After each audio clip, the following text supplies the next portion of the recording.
12월 2일 목요일 NH투자증권 모닝미팅 시작하겠습니다. 전일 미국 주식시장은 하락 마감했습니다. 장 초반 주식시장 상승세로 출발을 했는데요. 후반부 들어서 상승폭을 모두 반납하고 S&P 500이 1.18%, 나스닥이 1.83% 하락 마감을 했습니다. 미국 내에서 오미크론 이 변이 바이러스 확진자가 나타났다는 소식에 리오프닝 관련주들이 급락을 했고요. 파월 의장은 전일 상원 청문회에 이어서 하원 금융위원회에서도 인플레이션에 대한 우려와 테이퍼링 속도를 빠르게 하는 그런 이제 논의에 대해서 또다시 언급을 하면서 시장의 분위기에 굉장히 냉각시키는 그런 발언들을 계속 하고 있습니다. 유가는 오펙 플러스 회의 결과가 나오기 이전에 소폭 하락 마감을 했고요. 미국 10년물 국채금리도 소폭 하락한 1.40%로 마감을 했습니다. 오늘은 전략 그리고 크레딧 전략 산업기업 분석 자료가 준비되어 있습니다. 먼저 매크로 분석 한국 수출 데이터 발표해 주세요. 네, 한국 수출 말씀드리겠습니다. 한국 11월 수출은 604억 달러로 전년 대비 32% 증가하여 서프라이즈를 기록했습니다. 600억 달러는 역대 최고치이고요. 특히 수출 물량이 전월에 플러스 전환한 데 이어서 11월에는 증가폭을 확대한 것이 긍정적이었습니다. 이번 달에 가장 높은 증가율을 기록한 것은 선박이었는데요. 보통 이 선박은 변동성이 커서 노이즈로 작용을 하죠. 그래서 이 선박을 제외하고 보더라도 11월 수출 증가율은 25%로 전월보다 높은 수준을 기록했습니다. 11월에도 자동차와 부품의 개선세가 미약했으나 IT와 철화정이 그 빈자리를 채웠습니다. 선진국 소비 시즌으로 반도체, 컴퓨터, 가전과 같은 이 전기전자 제품이 호실적을 기록했고요. 화학 제품도 정유도 수출 물량 증가에 힘입어 높은 증가율을 기록했습니다. 지금 11월 말부터 이 오미크론 변이 바이러스가 글로벌 경제 우려를 촉발시켰는데요. 이 오미크론이 변수이긴 하지만 우리 한국 12월 수출액이 이번 연도 하반기에 월 평균 수준인 550억 달러만 기록을 해준다면 한국의 4분기 수출은 20% 성장이 달성 가능할 전망입니다. 이상입니다. 시장 예상치하고 좀 차이가 좀 있나요? 네, 시장 예상치는 이번에 한 27% 정도 예상을 하고 있었는데 이번에 32% 증가하면서 저번 달에는 20%로 진입했고 이번 11월에는 또 30%로 증가하면서 지금 9월, 10월, 11월 그 10%, 20%, 30%로 오름세가 오르고 있습니다.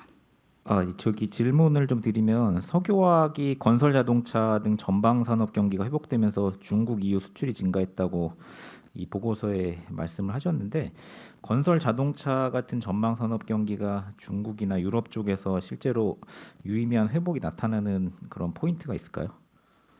사실 중국보다는 이 중국향으로는 이 석유화학 중에서 그 의료 부품이나 아니면 또 그 의료용이나 아니면 라텍스 이런 것들이 되는 부분이 많고요. 여기서 이제 건설이라고 하는 것은 유럽에서 이제 독일에서 보면 건설 착공액이 실제로 늘어나는 부분이 있고 또 자동차 같은 경우는 이제 국내랑 그 현지에서 산업 생산이 조금 정상화되면서 그쪽으로 석유화학 제품이 나가는 그런 상황이 많은 것 같습니다. 다음으로 중국 전략 들어보겠습니다. 지금 중국은 박인금 연구원입니다. 최근 발표된 중국 주요 지표와 경제에 대해서 좀 업데이트를 해드리도록 하겠습니다. 우선 27일 발표한 이 10월 누적 공업 기업 이익의 2년 평균 증가율이 19.7%로 9월에 18.8%에서 높아졌습니다. 이 주요 시사점은 PQE율로 나누어 보면 가격과 마진율이 모두 10월 공업기업 이익 증가를 견인했습니다.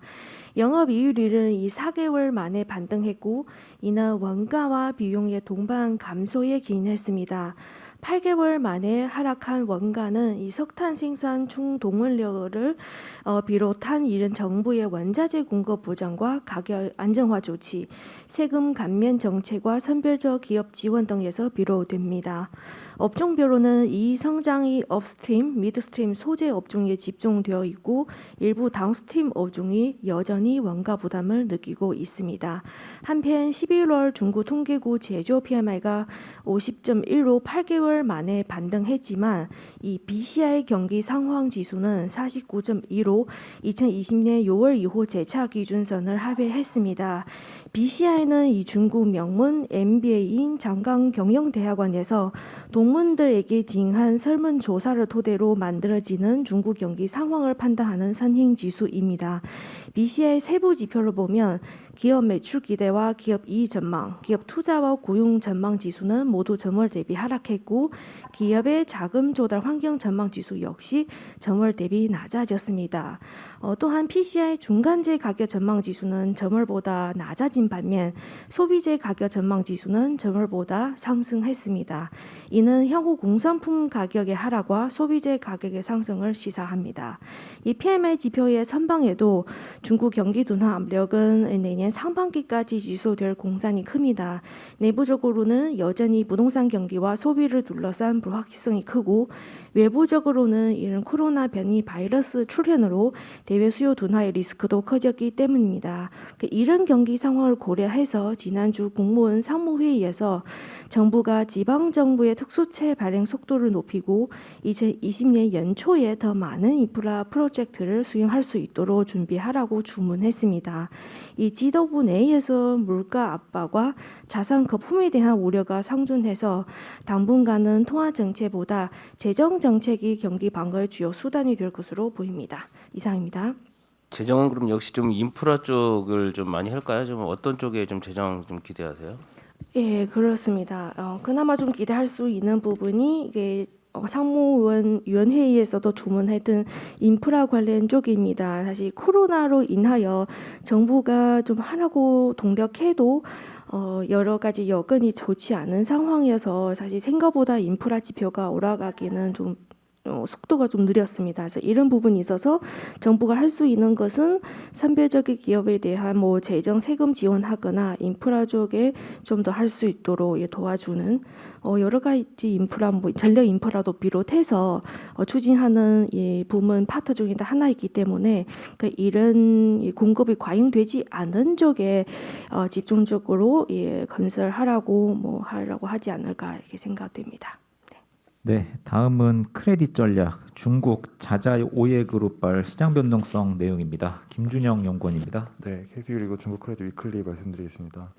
일단 오미크론에 대한 우려가 높아지면서 아시아 크레딧을 비롯한 글로벌 크레딧은 전반적으로 약세를 나타냈습니다. 특히 중국 크레딧 스프레드가 27bp 가량 확대되면서 좀 11월 중순부터 이어진 랠리를 마감했습니다. 향후 아시아 크레딧 시장은 오미크론 변이 그리고 중국 부동산 기업 디폴트 가능성을 주시하면서 높은 변동성 나타낼 전망이고요. 계속해서 지금 중국 부동산 기업 리스크를 점검하고 있는데요.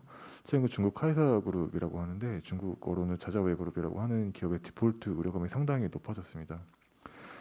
최근 12월 7일 만기가 도래하는 4억 달러 채권의 만기를 18개월가량 연장하는 방안을 채권자들에게 제안했는데요. 어제자 뉴스에 따르면 채권자들의 50% 이상이 이 방안을 거절했다고 하고 있습니다. 왜 카이사그룹에 주목할 필요가 있냐면요. 중국 내 부동산 기업 순위로 보면 약 27위가량인데 달러 채권이 굉장히 많습니다. 헝다그룹이나 컨트리가든에 이어서 달러플러스 채권 잔액 기준 부동산 기업 3위이고요. 약 116억 달러, 한국 돈으로 14조 원 가량의 외화 채권을 발행해두는 상황입니다. 만약에 이 그룹의 디폴트가 확정이 된다면 올해 발생했던 중국 부동산 기업 여객채권 전체 보도 금액을 뛰어넘는 수준이 발생할 것으로 보고 있습니다. 그룹이 지난 11월에 두 건의 달러 채권 이자를 지급하지 못한 점을 감안할 때 자체적인 채권 상환 능력은 높지 않다는 판단이고요. 다음 주에 본격적으로 디폴트가 발생을 한다면 중국 크레딧 관련해서 다시 한번 노이즈가 발생할 수 있겠고 계속해서 모니터링할 예정입니다. 이상입니다.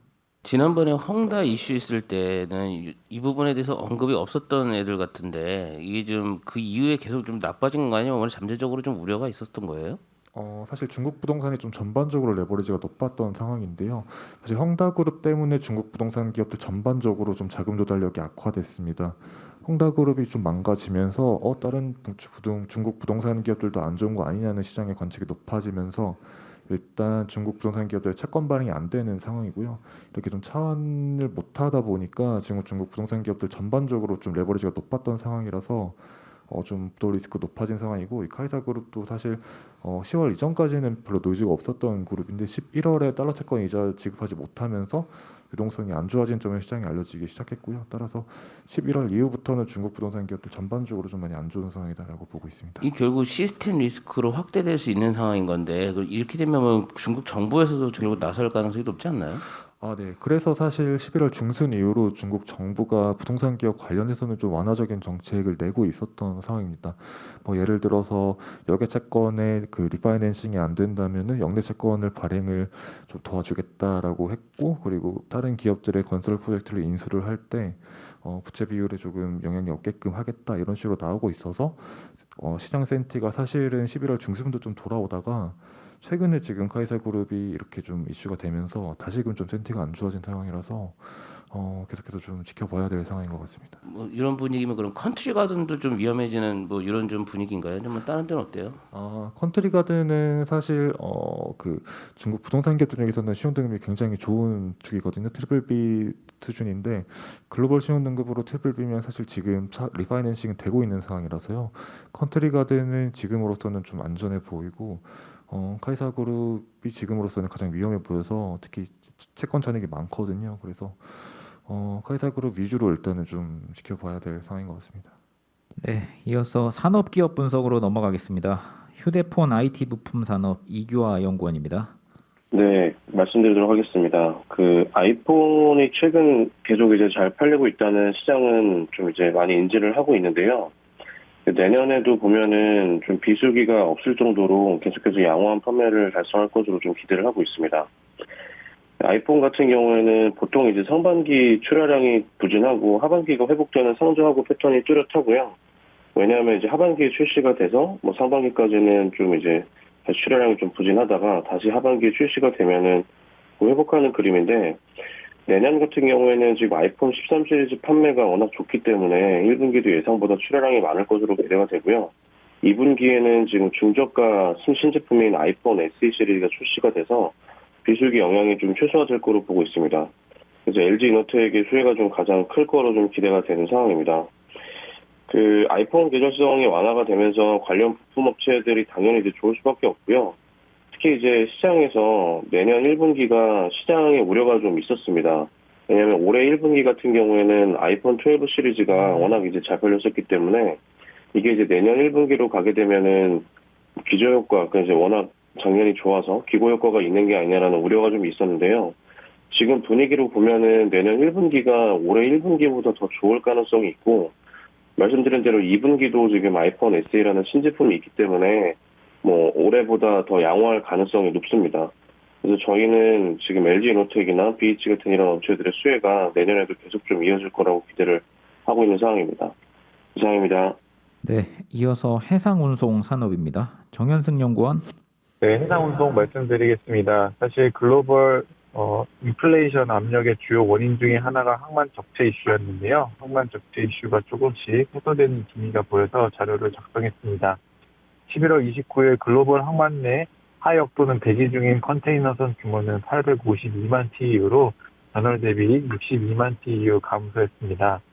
특히 주요 항구에서 항만 적체 이슈가 점진적으로 해소되고 있는데요. 가장 큰 10항구 중에 하나인 미국 서안에서 대기 중인 컨테이너선 규모는 88만 TEU로 전월 대비 11만 TEU 감소했습니다. 미국 정부의 항만 가동 시간 확대, 그리고 롱비치 LA 항만의 장기 체류 컨테이너에 대한 벌금 부과 계획 발표 이후 의미 있는 적재 해소가 진행 중에 있습니다. 실제로 자료의 2페이지를 보셔도 미국 서안 쪽에서 항만 적재 규모가 줄어들고 있다는 것을 확인하실 수 있습니다. 장기 체류 컨테이너에 대한 벌금 부과 계획이 발표된 11월 1일 이후 미국 서안의 장기 체류 컨테이너 숫자는 12만 7천 개에서 11월 29일 기준 8만 개로 37% 정도 감소했습니다. 미국 정부는 지금도 계속적으로 항만 적체 해소 및 공급망 회복을 위한 가용 가능한 정책적 수단을 모두 사용하고 있는 상황입니다. 컨테이너 운임지수 SCFI는 11월 26일 기준 4,601포인트를 기록했습니다. 여전히 높은 수준이지만 미국과 유럽에서는 상승세가 진정되었으며 중동과 아프리카, 남미 지역은 하락세로 전환했습니다. 아시아 역내가 최근에 상승세가 좀 나타나고 있지만 일시적인 이슈라고 판단하고 있기 때문에 전반적으로 운임은 하향 안정화될 것으로 보고 있습니다. 단기적으로 항만 적체는 2022년 1분기부터 의미 있는 해소 구간으로 진입할 것으로 보고 있고요. 이는 컨테이너 비수기 그리고 중국에서 생산 차질이 발생하는 이제 춘절과 베이징 올림픽이 예정되어 있기 때문에 그렇습니다. 장기적으로 컨테이너 운임 하락은 계속 확대될 것으로 보고 있고요. 반대로 인플레이션 압력은 완화될 것으로 보고 있습니다. 이상입니다. 국내 운송 노조 갈등이 잘 안 풀리는 분위기던데 좀 국내 유군 쪽은 혹시 상황이 어떤가요? 네, 지금 그 자료에서 이렇게 컨테이너 쪽만 말씀해 주셨는데 지금 벌커 쪽 상황도 같이 좀 설명 부탁드릴게요. 일단 국내 유군 쪽 상황들은 요소수 이슈 이런 부분에도 불구하고 커다란 큰 변화는 있지는 않은 것으로 판단되고 있고요. 기업들도 다시 요소수 이슈가 불거지지 않는 한 큰 이슈가 되지 않을 것으로 이야기하고 있는 상황입니다. 벌크선 쪽은 최근에 운임이 빠르게 하락했다가 일부 소폭 반등한 상황이긴 한데요. 중국 쪽에서 철광석 재고가 가파르게 올라가고 있는 상황이라서 지금 현 시점에서 아주 강력하게 운임 상승이 기대하기는 좀 어려울 것으로 보고 있고 전반적으로 벌크선, 컨테이너선 내년도 1분기까지는 비수기 구간이기 때문에 해당 시점까지는 운임이 계속적으로 하향 안정화되는 그림이라고 생각하고 있습니다.